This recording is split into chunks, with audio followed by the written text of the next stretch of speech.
dugg parce que monsieur Niang chef am la. chef am lay liggéeyal. mais dafa naan erreur bu mag la. quand on parle de 50 ans. ne mu ngi ko soog a jëlaat. erreur la. erreur bu mag la faute la sax. parce que d'abord jëlaatu ko parce que jëlaat mooy ku ko amoon. très bien donc xam nga amul. moom tamit benn ngi noonu ñaareel bi. commission bi amul 50 ans. la commission de la CEDEAO amul 50 ans. ok. CEDEAO am na 50 ans. parlement bi am na 25 ans. L'ancêtre de la commission. Comment il s'appelle? Le président de la commission, c'est le secrétaire exécutif. Un Guinéen moo ko mujj yor en 2000. C'est à partir dans la période 2001-2006 lañ ko créé jox ko Chambas un Ghanéen. ñi ko succédé bariwuñu 4 ou 5 lañu. donc li ñuy wax amul. c'est-à-dire que là aussi. c'est l'information. parce que nag c'est la page présidence de la République qui donne l'information. C'est l'information pastefienne. C'est pour cette raison ma leen di wax fii toujours bu ñu génnee information téye leen ko xam bu fekkee ne Pastef la jógee rek élément Pastef yi ko woon seen militant bàyyi ko fa teg fa. fii page officielle présidence. déggoo encore une fois dama ne ne waxuma page officielle dama ne ne. bu fekkee ne ci page officielle ba Pastefien moo ko bind. lan la fi Ousmane Sonko wax ci ñaari at yi. loo xam ne weddiwul boppam boo ko xamee nga wax ma ko amul. donc la commission est dirigée aujourd'hui par monsieur Touré. loolu am na mais commission bi demeewul noonu de commission bi. pratiquement c'est le premier ministre chef d'État yi ñoo ko chef. bu dee parlement bi c'est par ordre alphabétique boo moytuwul information woo la ñu dégg bi mu waxee ne place su Moustapha Cissé bi balaa muy amati Sénégal am 50 ans. c'est parce que c'est par ordre alphabétique ñu ngi ko commencé par le Mali. ñu ne ndax dañuy dellu gannaaw gars yi ne non bu ñuy dellu gannaaw nañu ko continuer. ñu ne Mali Niger Nigeria Sénégal Sierra Leone Togo ainsi de suite. ba mu jeex après ñu retourner 15 pays jeex parce que c'est la ñoon Mauritanie moo ci génn. donc noonu la demee. d'accord donc amul faveur bu ñu defar Sénégal wala nangam mais non. bu leen fàtte ne lors de la dernière réunion. pour ñu présider la réunion des chefs d'État Diomaye a tapé sur la table. waaw da ngeen ko fàtte.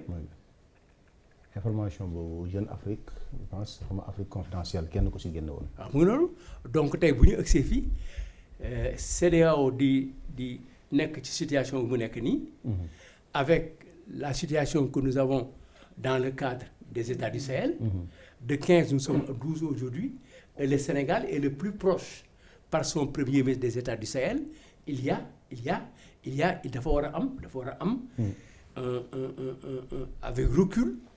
Et avec beaucoup de responsabilité et de concentration, la reprise des choses pour replacer la CEDEAO sur sa voie. La CEDEAO n'est plus depuis un certain temps une communauté solide. D'accord, tu es d'accord. Monte loolu et le président de la commission, il est tout à la fois. Il est à la justice, il est au Parlement, il est à l'économie. Il est aux finances. C'est le gouvernement. Il est au budget. C'est le premier ministre. C'est le premier ministre. Il a la charge de la coordination et de la mise en acte des décisions prises par les chefs d'État. Maintenant loolu am na ñoo xam ne ñu ngi ciy réfléchir dinañ ci wax peut-être ñu ngi noonu mais dama bugguma rek ñu ne joxaat nañ ko bi ñu ñëwee nangam ak nangam non dañ ko teg fële loolu. donc fii duñu wax ay victoire diplomatique. mais on l'a dit ici sur Moustapha Cissé Lo. ak ñoom Mimi Touré dañu génne c'est une victoire diplomatique te mënuñu fexe nag ba Nigéria Sénégal toog ci boo jëlee ordre bi parce que dañ ne ku nekk da nga jël benn kii jël na altine. ki ci tegu talaata lay jël yow mënoo fexe ba alxames topp ci talaata mënul nekk. ok encore c'est de la communication. D'accord. C'est gérer un tout petit moment. dans la vie publique d'une nation. même sur les titres non la commission n'a pas 50 ans. n'a pas 50 ans. d'accord alors information bi ni ko jëlee nii ak président bi ñu si jàngal nii quand même. donc on constate ensemble que c'est juste une bataille de communication pour wane na suñu diplomatie mi ngi amaat beneen dayo alors que demewul noonu. waaw xam nga ce qui est gênant mooy. que l'information soit reprise dans le communiqué de la présidence de la République parce que foofu communication institutionnelle moo fa war a nekk. warul nekk sax boo xamante ne dafay ànd ak fanfaronnade wala yu ni mel.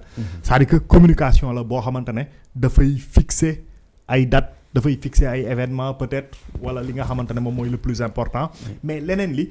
peut-être que gars yi nag mën nañu ut seen ay page wala am seen ay influenceurs wala boog su ñuy def interview ñu waxee ko nu mu leen neexee. mais l'information.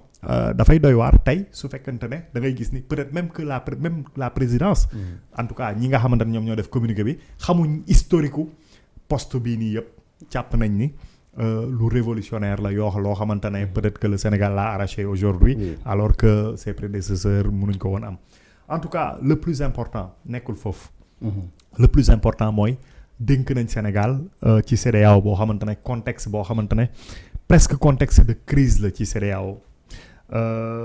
Aujourd'hui plus que jamais ñi ngi koy wax parce que CEDEAO amoon na problème mu nekk une CEDEAO des peuples dafa nekk une CEDEAO des chefs d'État. soo seetloo Diomaye mi ci wax na ko. Ousmane Sonko wax na ko plusieurs fois en tant qu'opposant donc aujourd'hui lan moo war a changer ba CEDEAO cesser d'être une CEDEAO d'un cartel de chefs d'État on a vu ce qui s'est passé dernièrement en Guinée-Bissau. Est-ce que principe yi nga xamante ne moom moo dicté création wu CEDEAO est-ce que loolu lañ gis foofu. parce que boobu méngoowul ak bi nga xamante ne moom moo xew Bénin donc lan mooy prévaloir en réalité. C'est l'intérêt des chefs d'État ou alors liñ jàpp mu nekk pour les peuples avancées yi nga xamante ne war nañ ko def de manière significative. ci suñu vivre ensemble ci wàllu économie ci wàllu monnaie ci wàllu sécurité. ak ci wàllu démocratie parce que yooyu mooy yi nga xamante ne moom moo ci ëpp doole. et soo seetloo maintenant en tant qu'organisme sous-régional. mais da ngay gis ni CEDEAO amul pour pâlir devant ses pairs par exemple. sooy seetlu dafa mel ni sax moom moo ëpp dynamisme mais aujourd'hui force est également de reconnaître que suñu sous-région bi mais choc yi gën a compliqué fii la am aujourd'hui choc yi gën a compliqué et politiquement enjeu yi gën a mag mooy suñu diggante ak France naka la ñuy def ba nga xamante ne aujourd'hui ñu mën a profiter pleinement de notre monnaie ñu mën a am une monnaie boo xamante ne dafay supporter le développement dëgg en tout cas autant que la France peut en tirer profit ñun également ñu mën ci tirer profit quand on parle de droit de tirage par exemple ñun am nañ ay réserve am nañ banque centrale mais mënuñ ko am comme yeneen états yi nga xam ne noonu lañ ko mën amee sécurité nga xamante ne soo xoolee également suñ sous-région bi mais djihadisme bi terrorisme bi ak peut-être yeneen ak yeneen mi ngi fi fees infesté gis nga AES génn na est-ce que foofu lay yem donc en tout cas contenu bi nga xamante ne mission bi peut-être mën nañ wax ni tax ci chef d'État yi lay jógee mais exécutif bi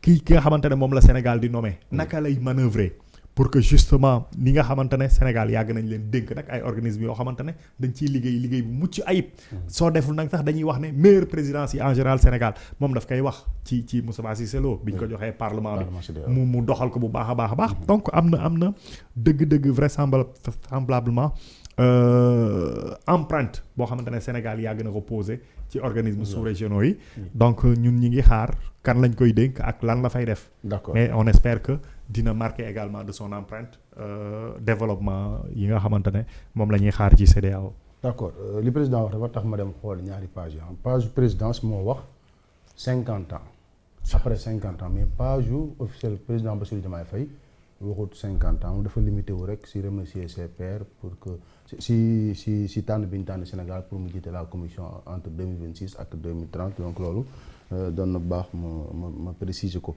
alors beneen précision foofu. lii Soleil wax li mu bind. dafa wóote ak ni nekk page am. li Soleil bind. waaw ak li nekk si. page am si page président page Soleil moom. dafa bind ne le Sénégal accède à une nouvelle responsabilité mooy mos fa àgg. te loolu sax mën nañ ko minimiser tuuti. Parce que la fonction de la présidente de la commission n'est pas plus importante que le président de la conférence des chefs d'État.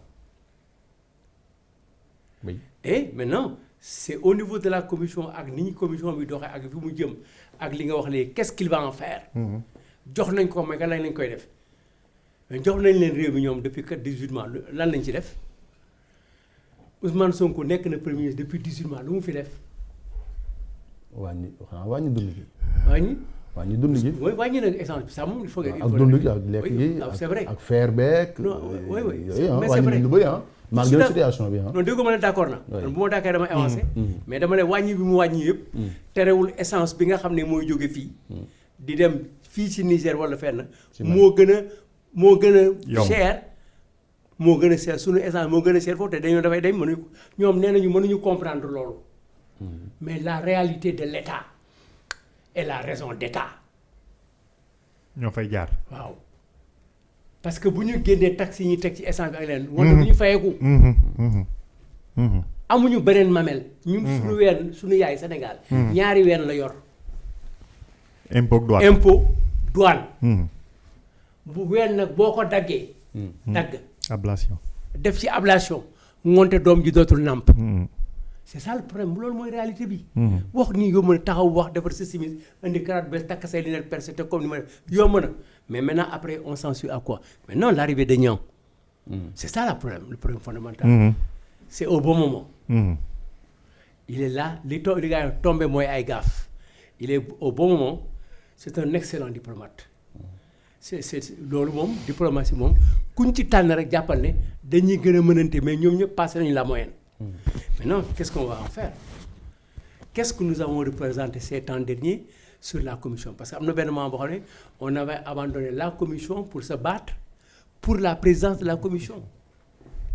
Ça a été une bataille. C'était pas avec Abdoulaye Wade? Oui. Oui, c'était Abdoulaye Wade. Ça a été une bataille. Ça a été une bataille pour placer, à mon avis, je dis bien à mon avis,